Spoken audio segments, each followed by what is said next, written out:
Is the maple mead Bochet ready? We'll find out today on Happy Chick.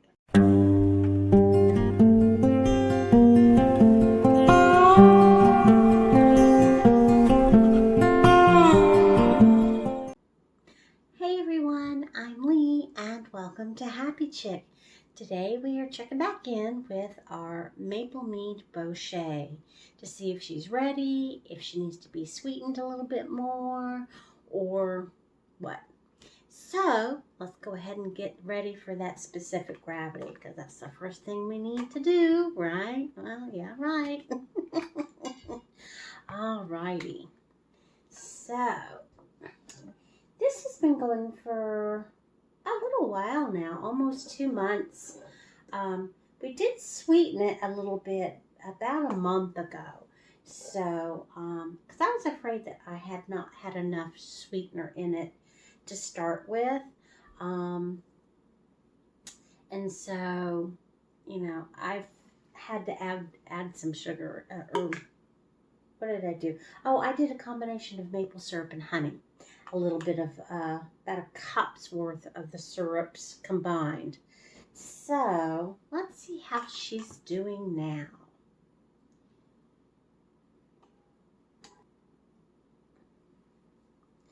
All right, she is at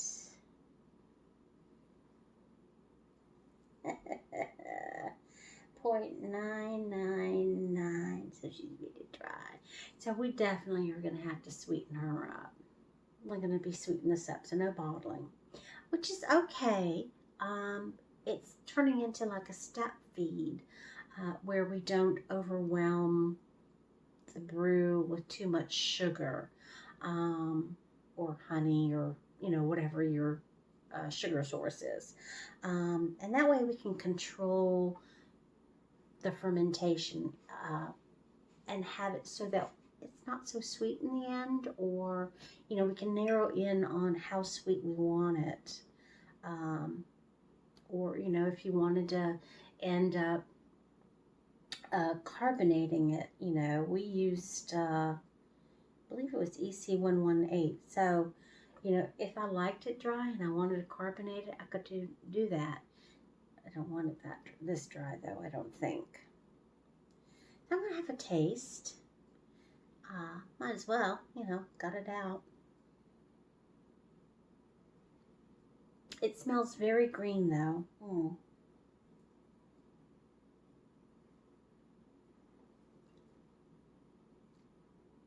Yeah, it definitely is very, very dry. It's interesting. Oh, I don't want to pour that back in. I still have some.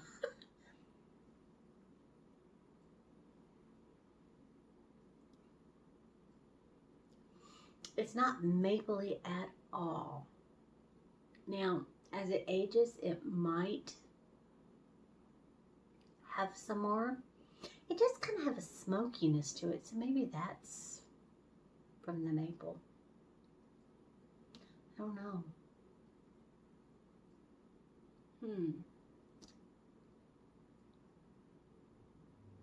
I think this will be better the older it gets. Being young, it's okay.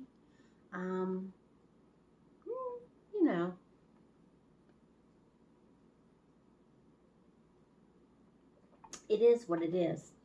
So, we are going to be needing to add some more honey into this. So, if my calculations are correct, we're at 11.55% ABV.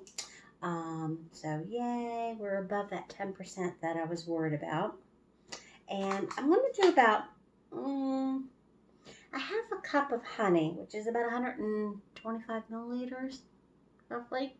And that should bring us back up once again to about a 10-20-ish or so. And hopefully that's going to be close to where our tolerance is going to be. I'm hoping anyway. If not, we'll put a little bit more in. I don't have any more maple syrup. But I don't think the maple syrup is contributing a whole lot of sugars. I think the honey is more flavorful. I don't know. Do you know what I think? Well, you know what I mean. I don't know what I'm talking about. So we're gonna do the honey. So maybe this actually will end up being a true mead. All right. Just scrape that in there. And I'm probably going to have to take some of this out because this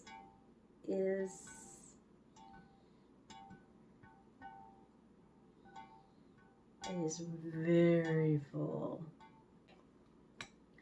Let's do another specific gravity reading. I had to take some out because, I mean, it was literally at the rim of this. So I had to take about, I don't know, half a cup's worth. I don't know. I just kind of, you know, to get it to this rim here. It probably is not going to foam up and everything like it might originally, but I want some room for it to, you know, work. So I did take about that much out. So that might affect the ABV a little bit, but, you know, I don't really care. I mean, it's not going to affect it that much, honestly. All right, so I've added a cup of honey, 240 milliliters of honey. And of course, I had to take out about a cup's worth of wine, must, mead, whatever you want to call it, to accommodate the honey. So let's get a specific gravity, and I think that will be it for today.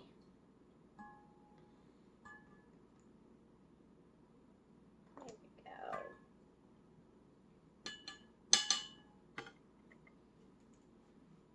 I was going to do just a half a cup, but the half a cup only brought it up to like a 10-10.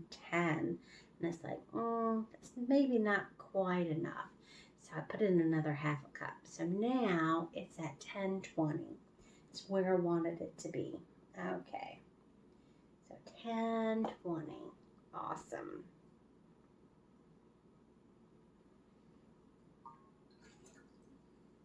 Okay. So let's get that lid back on.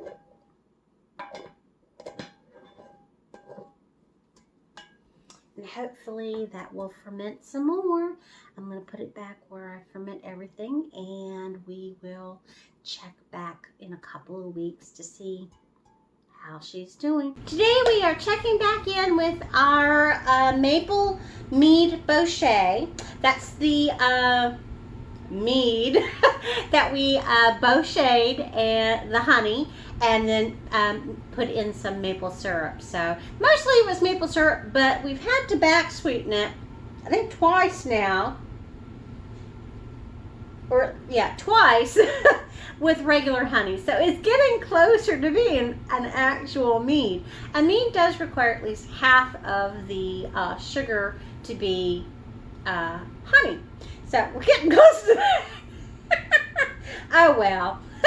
I'm still calling it a mead. So it's been sitting for over a month. This month has been crazy. Between vacations and stuff like that, and work, and you know. It's been sitting for over a month. From the last time we did it, it went completely dry. Of course, I did start out with using EC1118, so that has the potential of going up to 18%. It chews through sugar like there's no tomorrow. I probably should have made this with like 71B or one of the other lower ones, but I just wasn't thinking. I thought, you know, let's charge ahead and use the strongest there is. But, you know, in the end, I don't mind doing the step feeding. That's what it's called when you put a little bit in at a time. Because that way I can narrow in on how sweet I want this to be. Because when you Bochet the honey, you're caramelizing the sugars. And so you're turning some of the fermentable sugars into non-fermentable. So I really don't know how sweet this is going to end up being if I just chucked a whole bunch of unbochet honey in or some other sweetener. I could end up with something that's totally too sweet for me because the bochet honey has so much unfermentable sugar. So this way I am in control of how sweet this ends up being, to a degree, because you never know how much unfermentable sugars you end up with when you Bochet something. So I don't mind having to do this in steps. It just takes a while, and as you probably have noticed, I really am not in a hurry to get these things done like some people are. I don't mind if they have to sit for a couple of months. I've got other brews going, so I've got other hobbies. 2 or 3 other extra hobbies. Throw in another one. Let's do it. I'm an artist at heart, I guess. Anyway, let's go ahead and get this going. Let's do a specific gravity reading, and we will check on it. The last time we looked at this, it had gone completely dry to a 0.999. I added 1 cup of honey, and it brought it up to a 1020. So that was where we were at last time. So let's take a look. And it just is a beautiful golden color. I mean, it looks kind of murky in the jar, but when you pull it out, it's really beautiful. Clears naturally on its own. Especially when, ooh, I think she's floating.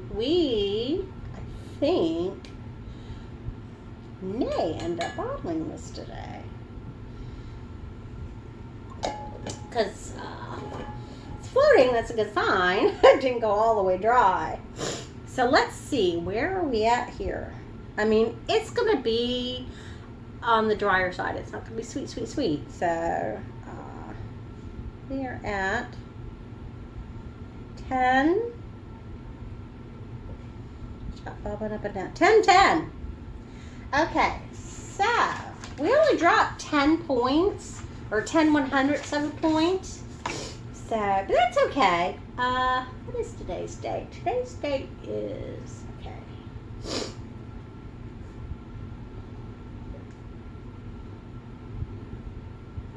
So 1010's not totally dry, but it is on the drier side. So, and it didn't go completely dry, so I know it's probably close to being done. Let's take a sniff and a whiff. Oh, I like that, sniff and a whiff. Okay, let's swirl this around and get a little whiff. Initially I got like an orange flavor, but I know I did not use orange in this. Lemon peel. Oh, I did use some Earl Grey. That might be why I got that initial orange scent to it, because the bergamot kind of has that citrusy, orangey lemon. It's just off-gassing, or, equalizing. Yeah, it almost smells like orange. No, nothing else coming through to me but orange. Get a sip.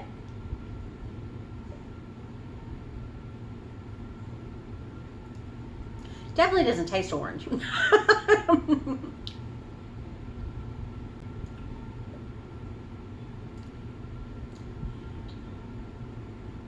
It's good. Don't get me wrong with my strange face. I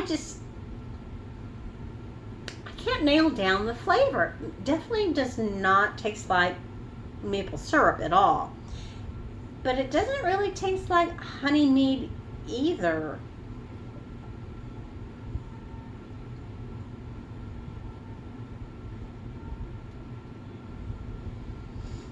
There's the lemon on the finish. But that beginning flavor is kind of, I can't nail it down. It tastes good. It's fine. It's like my brain can't figure out what that flavor is. It's like, that's pretty good. It's not overly sweet. It's on the drier side. It could do with just a hair sweeter. But I'm not going to mess with this. Oh, let me calculate the ABV while I'm at it. Yeah, this is really good, but it's just kind of like, what flavor is that? It's really good, but my brain is just kind of like going, what in the world? What in the what? Here. So, I do have leaves, so I do want to be very careful on filtering this through here. So, I'm only going to go down a little bit of the ways. Start pumping and try not to disturb the bottom. And it's flowing, so we will be right back. Okay, so we got it transferred into the pitcher. So I want to incorporate some honey so that we can do the carbonation, or at least try to. I don't know how well it's going to work, but we're going to try it. So what I have in here is about, we have almost a whole gallon. So I have about 30 grams of honey, which is about 1.1 ounce of honey. I don't remember what kind of honey. It's just a regular old, honey. I'm going to do some of the, and so I'm not diluting this. I'm going to put in like a squidgy of the Mead. That way I don't stir this up too much. I'm going to incorporate the honey in here and then put it back in there, or dissolve the honey in the small batch of wine. That way I don't have to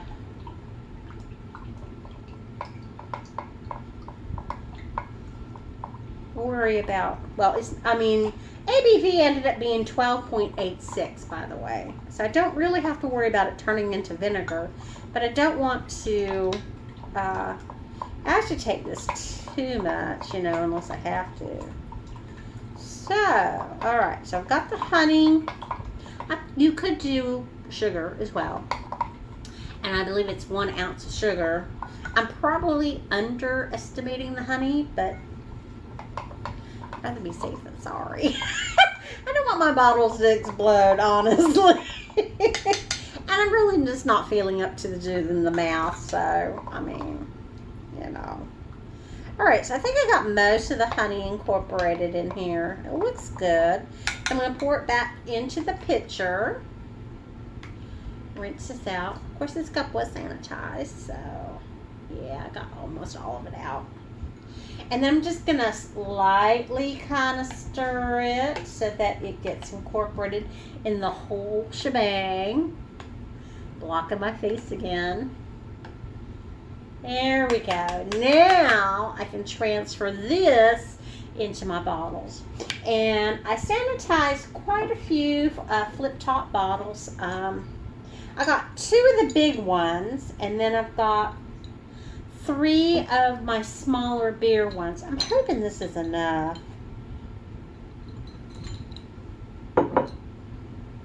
Should I grab another one extra just in case?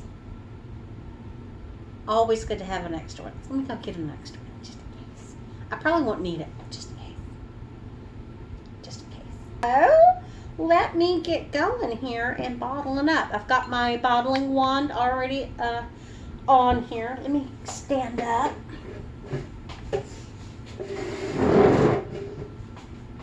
Get my chair out of my way. I'm going to do my big ones first. Well, I'll do a small one. I'll do a small one. And then move on to the big ones. Okay. All right. So, unwrangle this thing. There we go. Drop that all the way to the bottom because we don't have any more leaves or anything. It does like to float though. Push the lever all the way down and then start pumping away.